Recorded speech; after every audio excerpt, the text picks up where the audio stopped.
అందరికీ praise the lord. ఈ రోజున మన ముఖ్య ధ్యానాంశం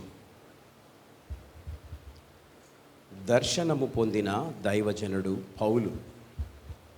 ఈ రోజున మన ముఖ్య ధ్యానాంశము దర్శనము పొందిన దైవజనుడు పౌలు. దేవునికి స్తోత్రం. దేవుని బిడ్డలారా, దర్శనము చాలామంది చూస్తారు. ఆ దర్శనాన్ని చెప్తూ ఉంటారు. అలా బైబిల్లో మోషే దర్శనాన్ని చూశాడు, దానియేలు దర్శనాన్ని చూశాడు, భావాన్ని తెలియజేశాడు. అదే ప్రకారము యోసేపు దర్శనాన్ని చూశాడు, కలభావాన్ని చెప్పాడు. ఈ విధంగా రాజులకు అర్థం కాంది దైవజనునికి దేవుడు తెలియజేస్తూ దర్శనాన్ని చూయిస్తూ వచ్చాడు.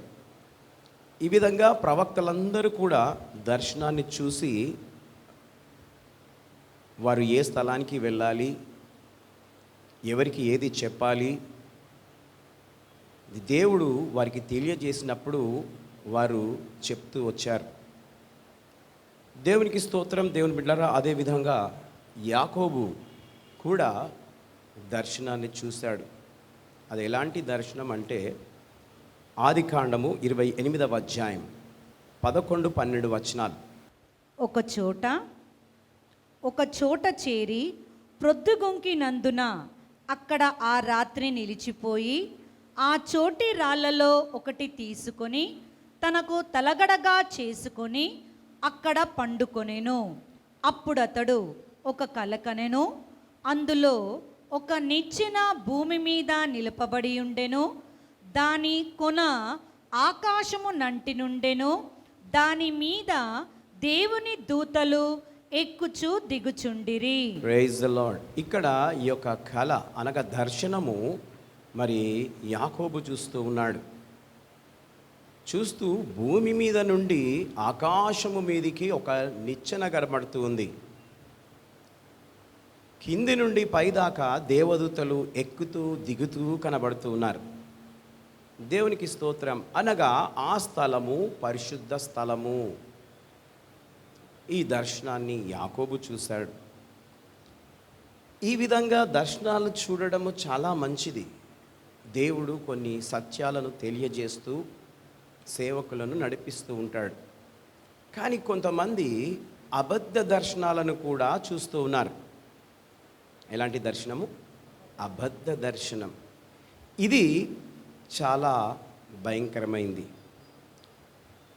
బైబిల్ ఏం చెప్తుందంటే ఈ కడవరి దినాలలో అపోస్తల కార్యం 2వ అధ్యాయం 17వ వచనము, acts of apostles 2nd chapter 17th verse. అంత్య దినముల యందు నేను మనుషులందరి మీద నా ఆత్మను కుమ్మరించెదను. మీ కుమారులను మీ కుమార్తెలను ప్రవచించెదరు.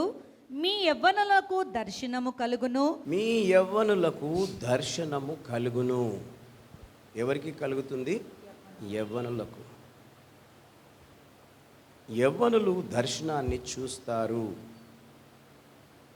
అని బైబిల్ చెప్తుంది. మరి యవ్వనులు ప్రార్థన చేస్తుండ్రా, ప్రభువా నీ దర్శనం చూయించమని?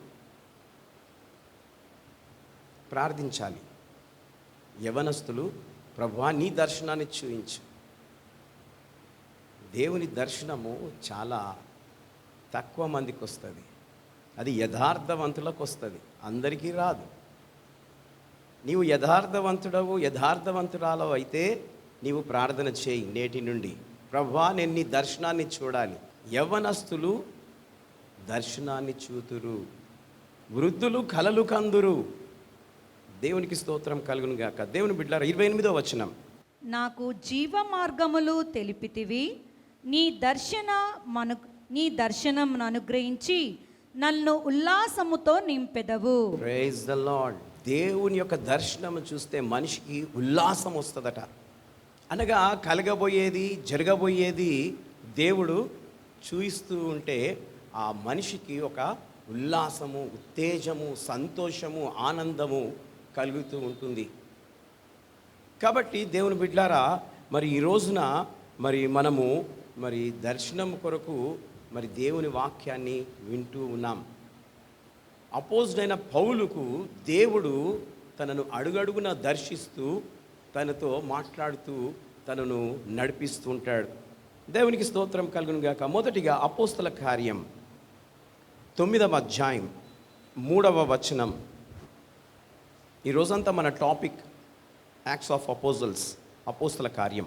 అతడు ప్రయాణము చేయుచు దమస్క దగ్గరకు వచ్చినప్పుడు అకస్మాత్తుగా ఆకాశము నుండి ఒక వెలుగు అతని చుట్టూ ప్రకాశించెను.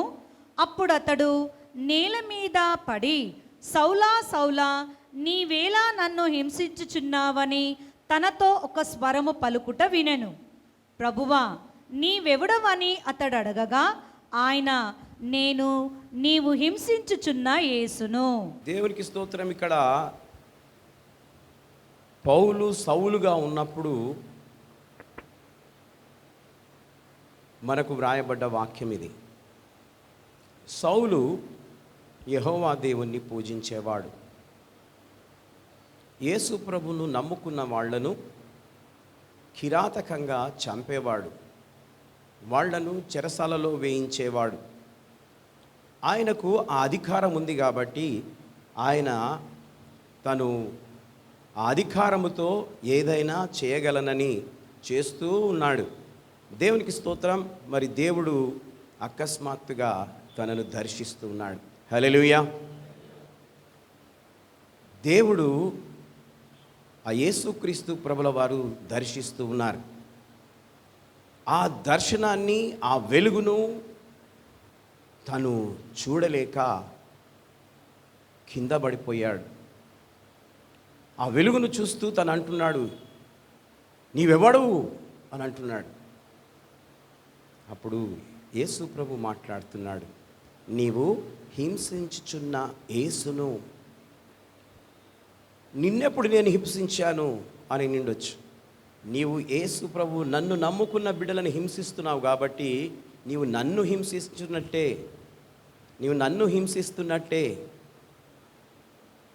నిజమే. దేవునికి స్తోత్రం. దేవుని బిడ్డలారా, అపోజిట్ అయిన పౌలు సౌలుగా ఉన్నప్పుడు ఈ దర్శనాన్ని చూసి తను రక్షింపబడ్డాడు. హల్లెలూయా.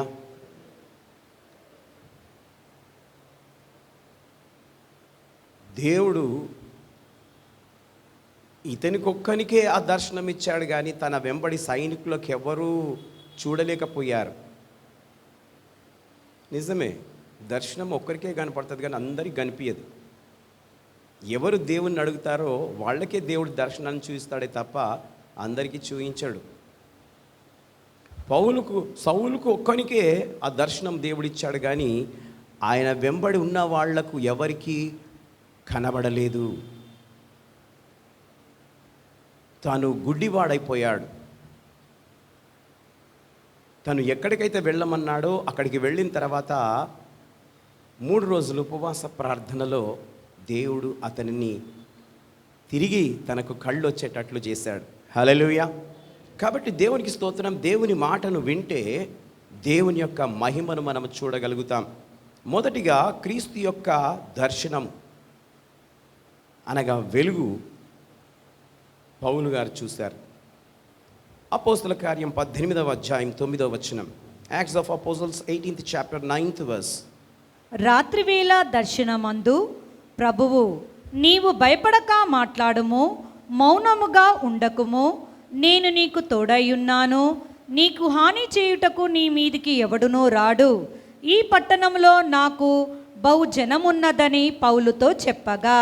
దేవునికి స్తోత్రం కలుగును గాక. ప్రభువు రాత్రివేళ దర్శనమందు, ఎప్పుడు ఇస్తున్నాడు దర్శనం? రాత్రివేళ పౌలుకు దర్శనం ఇస్తున్నాడు.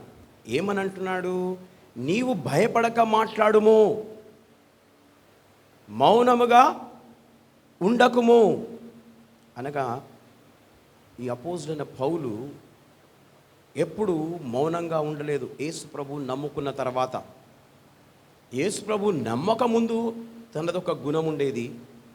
యేసు ప్రభు నమ్ముకున్న తర్వాత, ఆ దర్శనం కలిగిన తర్వాత తను సువార్తను ప్రకటించడంలో ఏ మాత్రము సందేహింపక భయపడక దేవుని వాక్యం చెప్పమని దేవుడు అతనితో మాట్లాడుతున్నాడు దర్శన రీతిగా. అప్పుడు ధైర్యముగా మరి పౌలు దేవుని వాక్యాన్ని బోధించడం ప్రారంభించాడు. నేను నీకు తోడై ఉన్నాను అని అంటా ఉన్నాడు. నిజమే, దేవుడు మనతో మాట్లాడి, నేను నీకు తోడై ఉన్నా బిడ్డ, నీవు పలానా ప్రాంతానికి వెళ్ళు, నీవు వెళ్ళేటప్పుడు నీకు ఎదురు ఒకరు వస్తారు,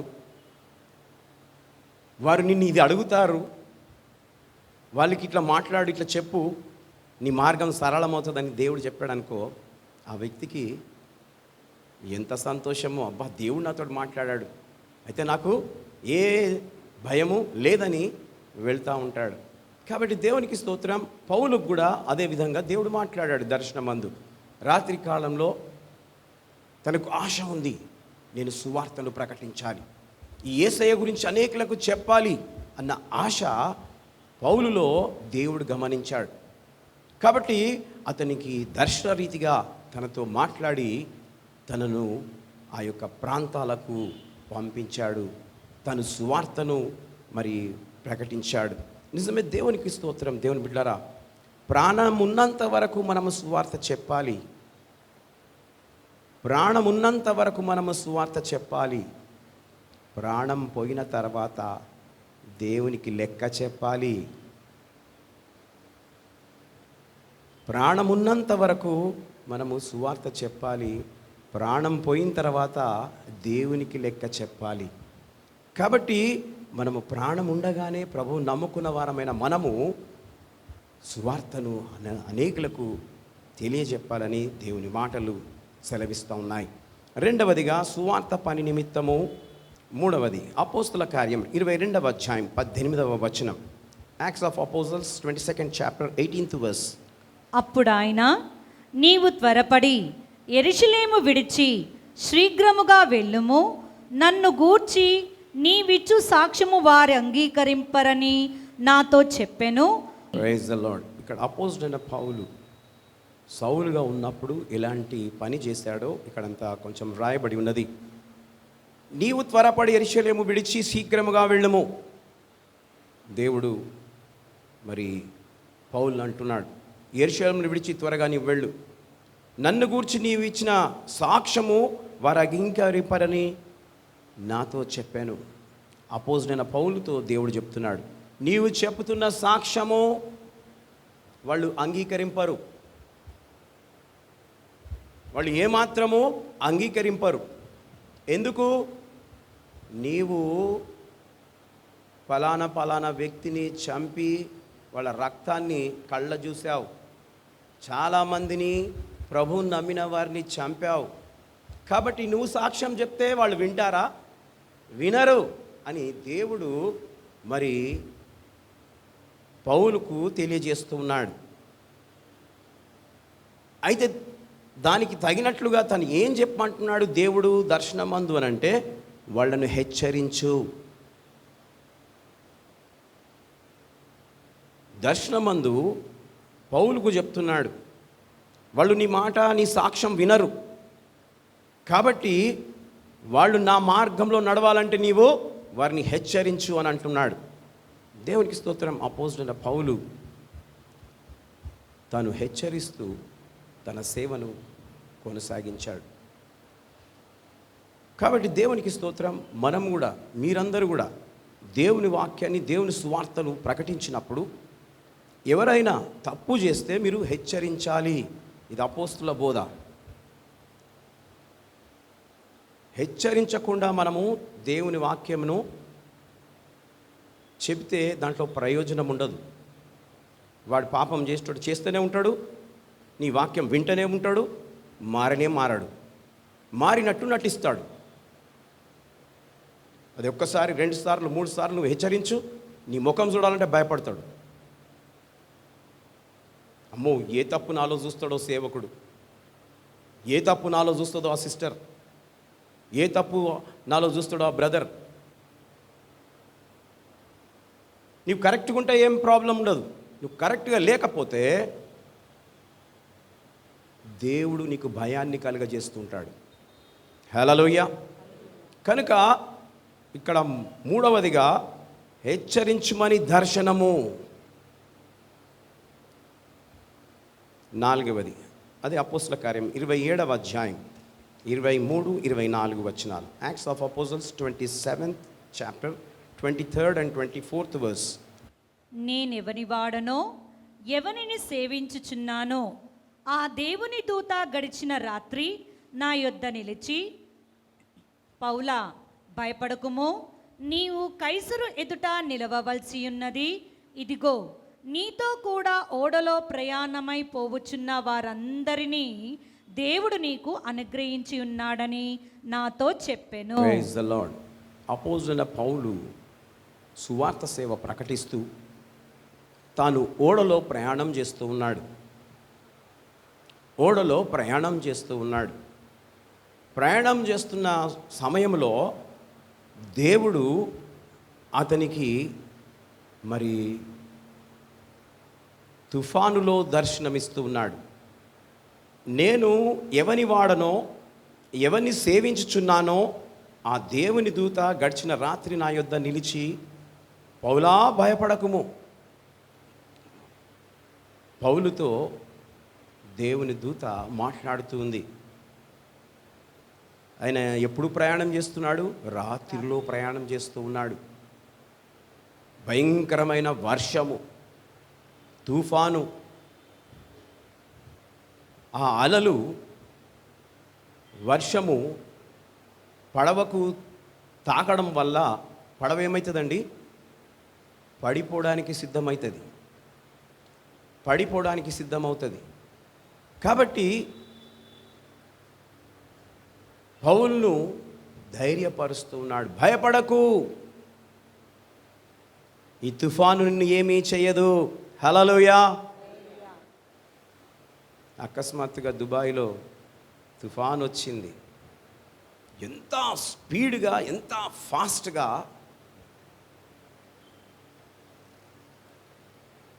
150 అంతస్తులకు వెళ్ళి సోఫాలు ఎగిరిపడ్డాయి కింద కదా. అంత అతలాకుతలం అయిపోయింది. ఆ పట్టణం కూడా చాలా అద్భుతంగా వాళ్ళు కట్టారు. దేవునికి స్తోత్రం. దేవుని బిడ్డలారా, తుఫాను యొక్క తాకిడికి ఏవీ నిలవలేవు. కాబట్టి దేవునికి స్తోత్రం. దేవుని బిడ్డలారా, దేవుడు మరి ఇక్కడ సువార్తను ప్రకటించడానికి పౌలు గారు సముద్రాలు దాటి వెళ్ళాడు పడవలలో సేవకులను తీసుకొని. ఆ తుఫానును చూసి ఒకవేళ పౌలు ధైర్యంగా ఉన్నా తన వెంబడున్న సేవకులకు భయం అవుతుంటుంది. భయం అవుతుంటుంది. అయ్యో, మా భార్య పిల్లలు ఏం కావాలా? పౌలైతే పెళ్లి చేసుకోలేదు, మంచిగానే పోతున్నాడు, ఏమన్నా కానీ అని. ఆయనకి దేవుడు తోడుగా ఉన్నాడు, మమ్మల్ని తీసుకుపోతున్నాడు కదండి. అందుకే పౌలుతో దేవుడు మాట్లాడాడు దూత ద్వారా. పౌలా భయపడకు, ఈ తుఫాను ఏమీ చేయదు నిన్ను. హల్లెలూయా. నాలుగవదిగా తుఫానులో ధైర్యపరచు దర్శనం. ఐదవది 2 Corinthians 12th chapter 1st 4 verses. 2 కొరింథీ 12వ అధ్యాయం మొదటి 4 వచనాలు. అతిశయపడుట నాకు తగదు గాని అతిశయపడవలసి వచ్చినది. ప్రభు దర్శనములను గూర్చియు ప్రత్యక్షతలను గూర్చియు చెప్పుదును. క్రీస్తునందున్న యొక్క మనుషుని నేనెరుగుదును. అతడు 14 సంవత్సరముల కిందట 3వ ఆకాశమునకు కొనిపోబడెను. అతడు శరీరముతో కొనిపోబడును, నేనెరుగుదును. శరీరం లేక కొనిపోబడుదునో నేనెరుగను. అది దేవునికే తెలియను. అట్టి మనిషిని నేనెరుగుదును. అతడు పరదేశంలోనికి కొనిపోబడి వచింపశక్యము కాని మాటలు వినెను. ఆ మాటలు మనుష్యుడు పలకకూడదు. అతడు శరీరముతో కొనిపోబడనో శరీరం లేక కొనిపోబడనో నేనెరుగను. అది దేవునికే తెలియను. Praise the lord. హల్లెలూయా. అతిశయపడుట నాకు తగదు కానీ అతిశయపడవలసి వచ్చినది. అతిశయపడడం అతిశయపడుతూ ఉంటారు చాలామంది. నేను ఇది చేసిన, నేను అది చేసిన, దేవుడు నాకు ఈ విధంగా తోడయ్యుండి ఇట్లా చేసిన అని అంటూ ఉంటారు. ఇక్కడ పౌలు గారు ఏమంటున్నారంటే, అతిశయపడుట నాకు తగదు. నేను అతిశయపడాలని అనుకుంటాడేను, కానీ అతిశయపడవలసి వచ్చినది. కానీ అతిశయపడవలసి వచ్చింది. ఎందుకంటే దేవుడు ఏదైనా చూయిస్తే, దేవుడు ఏదైనా చేస్తే మనం అతిశయపడాలి. హల్లెలూయా. అది జనులలో తెలియజేయాలి దేవుడు చేసిన ప్రతి కార్యం. ఇక్కడ అపోస్తలుడైన పౌలు అతిశయపడుతున్నాడు. ప్రభువు దర్శనములను గూర్చియు ప్రత్యక్షములను గూర్చియు చెప్పెను. దేవుడు చెప్తున్నాడు దర్శనమందు పౌలుకు. ఏం చూపిస్తున్నాడు? పరలోక దర్శనం చూపిస్తున్నాడు. ఒక వ్యక్తిని శరీరంతో తీసుకువెళ్ళాడా, శరీరంతో తీసుకొని పోలేదా, అది నాకు తెలియదు. కానీ నేను దర్శనమందు చూస్తున్నా, పరలోకమునకు తీసుకువెళ్ళి, ఎన్నో పరలోకం? మూడో పరలోకం. చూడండి, దర్శనంలో చూస్తున్నాడు. మూడో పరలోకం అనగా 7 పరలోకాలు ఉన్నాయి. ఈయనను మూడో పరలోకంలోకి తీసుకొని వెళ్ళాడట. అక్కడ ఆ పరలోకములో చూస్తున్నది ఆ ఆత్మ. ఆయన శరీరంతో వెళ్ళాడా, శరీరంతో వెళ్ళలేదా నాకు తెలియదు. నేను దాని గురించి మాట్లాడలేను. అనగా అక్కడ ఎంత వెలుగుమయమున్నదో, ఎంత మెరుపులతో ఆ ఆకాశము కనబడుతున్నదో, ఆ దర్శనాన్ని పౌలు గారు చూస్తూ ఉన్నారు. నిజమే దేవుని బిడ్డలారా, మనము కూడా దేవుణ్ణి ఆ విధంగా అడగాలి. అయ్యా, నాకు ఆ పరలోక దర్శనం చూయించిన ఆయన.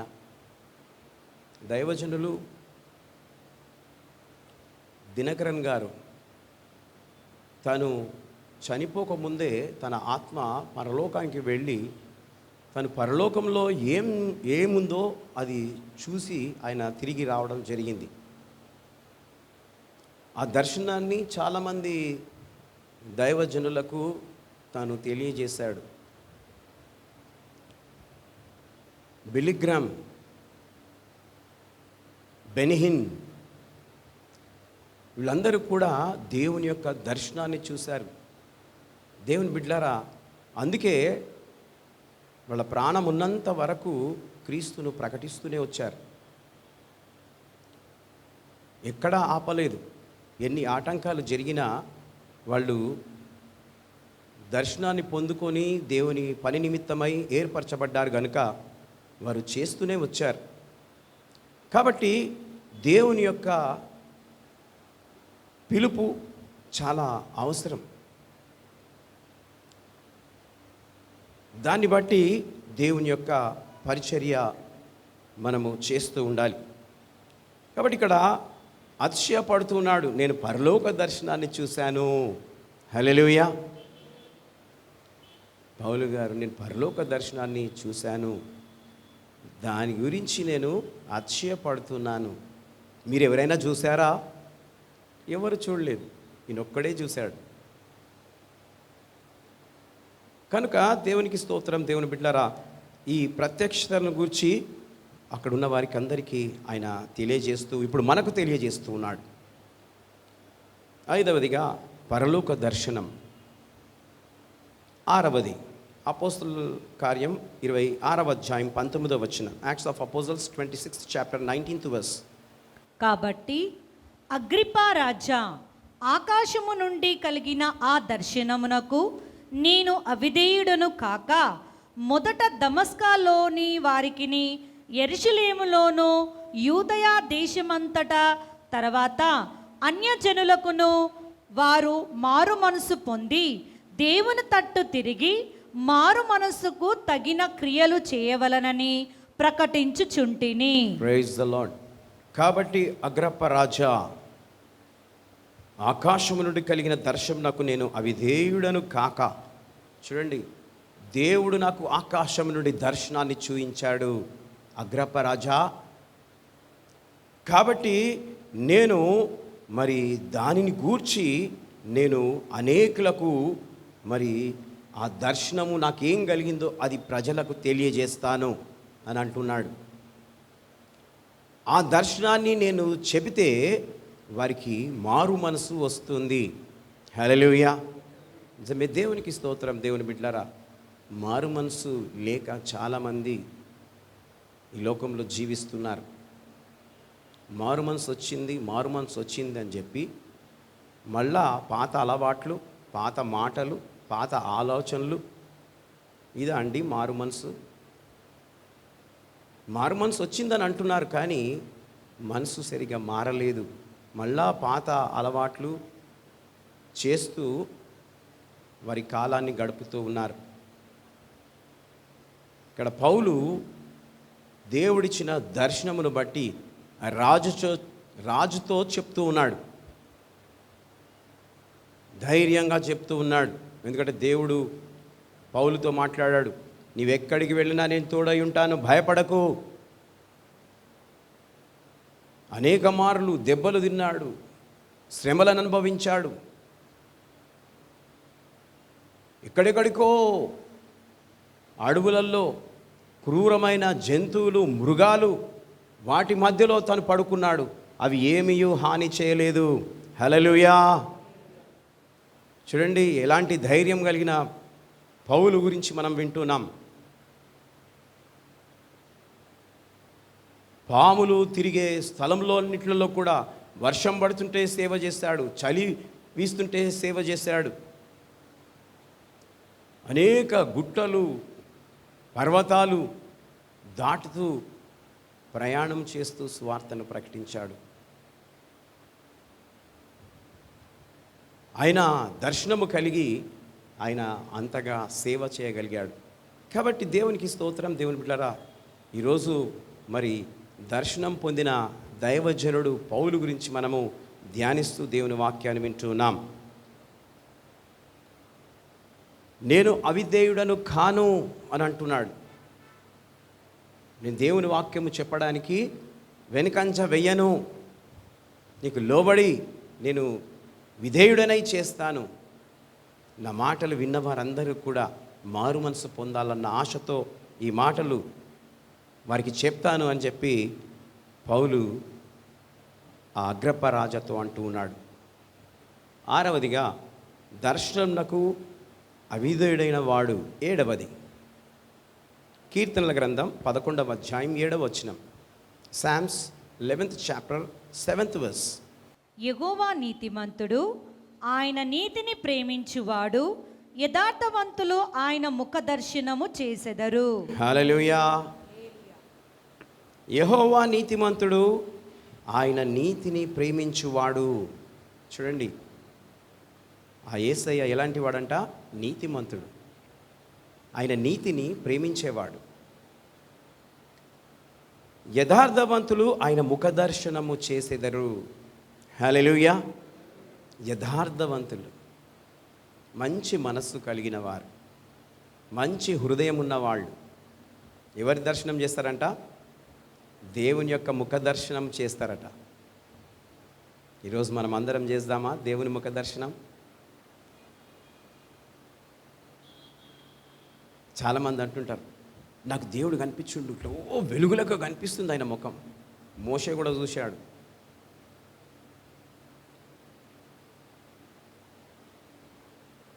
యెహోవా దేవా, నిన్ను చూడాలని ఆశ కలుగుతున్నది నాకు అని అంటాడు. అంటే మోషే, నువ్వు నన్ను చూడలేవు అని అంటాడు. లే ప్రభువా, నేను చూస్తాను, నా కాంతికి నీవు తట్టుకోలేవు, నా వెలుగుకు నీవు నిలబడలేవు. లే ప్రభువా, నేను బండ సందులో నుండి నిలబడతా, ఆ సందులో నుండి నిన్ను చూస్తా, నువ్వు ఆ బండ వెనకలకెళ్ళి వెళ్ళు అని అంటాడు. సరే అని చెప్పి బండ వెనకలకెళ్ళి దేవుడు వెళ్తాడు. మోషే అందరికి వెళ్ళి చూస్తాడు సందులో నుండి. ఆ లైట్కే ఆయన కళ్ళు చీకటి గమ్మేస్తాయి. అంత వెలుగుమయమైన దేవుడు మన దేవుడు. హల్లెలూయా. కాబట్టి యథార్థవంతులు ఆయన ముఖ దర్శనము చేసెదరు. ఈ రోజున మనము చక్కటి మాటలు విన్నాం. మొదటిది క్రీస్తు యొక్క దర్శనం అనగా వెలుగు. రెండవది సువార్త పని నిమిత్తం. మూడవది హెచ్చరించుమని దర్శనం. నాలుగవది తుఫానులో దర్శనము, ధైర్యపరచుట. ఐదవది పరలోక దర్శనం. ఆరవది దర్శనమునకు అవిధేయుడైన వాడు. ఏడవది ఆయన ముఖ దర్శనము చేసేదము. దేవుడి మాటలు దీవించి ఆశీర్వదించును గాక. May God bless you.